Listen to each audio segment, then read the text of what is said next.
Cymru GB eleni yn argoeli I fod yn wledd ysblennydd i'r llygad, gyda hi'n symud ynghynt yn y calendr o gwbl o wythnosau, o ganol mis Tachwedd i'r wythnos ola mis Hydre, bydd y rali hon yn sychach, yn gyflymach ac yn fwy cyffroes nag eriod o'r blaen.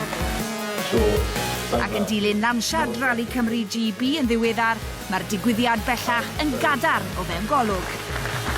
We're really proud to be part of the fabric of Welsh society, really, and bringing this fantastic event to the country. It's the Rally of Legends, but it's going to be bigger, longer, better. It's just going to be another fantastic event in the heart of Mid and North Wales. Un o'r gyrwyr oedd yno I ddarparu'r wefr adrenalin gyda reidiau VIP yn Llyn Brenig, oedd yr arwr lleol a gafodd I goroni yn ddiweddar yn bencampwr MSA Rali Pryden, Elfyn Evans.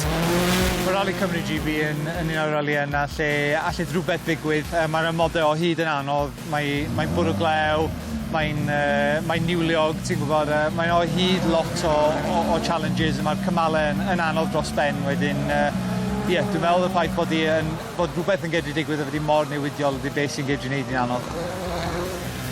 Yn gefnog o rali ers blynydde, mae Dennis Ryan, sylfaenydd a chadeirydd Day-in Show, un o gwmnïau mawr yn siwrant ceir Pryden, a phartner teitl newydd Rali Cymru GB yn hynod falch o berthynas newydd I gwmni gyda'r digwyddiad. It's a commercial opportunity for us to get the name Day-in Show out into the public. But of course, when I was younger, I used to follow the old format RAC Rally around Wales. And so to have an international motorsport event right on my doorstep was very compelling. Cadarnhaodd arweinydd cyngor Conwy Dilwyn Roberts y fri'r digwyddiad a'i phwysigrwydd i'r economi leol. Fel cyngor, da ni'n hapus iawn yn Conwy I fod yn ymwneud efo hwn flwyddyn ar ôl flwyddyn, ac da ni wrth yn bola bod nhw'n dewis dod yn dol ato ni.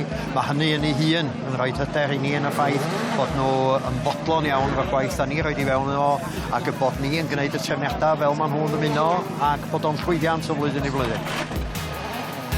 Coming forward to October is really important for us. We're in the half-term holiday, so we've changed some of our ticketing so that kids are coming for free this year. We've got a real family focus to everything that we're doing. Just trying to make sure that we get those families out at half-term. It's a great opportunity to come out and have a fantastic day in the forest. Ond, beth sy'n newydd I Rali Cymru GB eleni? We've got loads of stuff new. The start venue's gone back to Parc Arias in Colwyn Bay. We've moved the finish back to Llandudno. We've still got the power stage here at Llyn Brenig. We're going over the border into Cheshire for one stage at Cymru. We've got a whole load of family entertainment down there. We've got great displays, and we're going to use that opportunity to celebrate 30 years since the Group B cars. And we've got the longest, most arduous run that we've had ever since we moved to North Wales. So we've got 330 kilometres of the best possible special stages in Welsh forests. So much special about Rally GB, you know. As a driver, you know, the stages are so flowing, you can get such a good rhythm.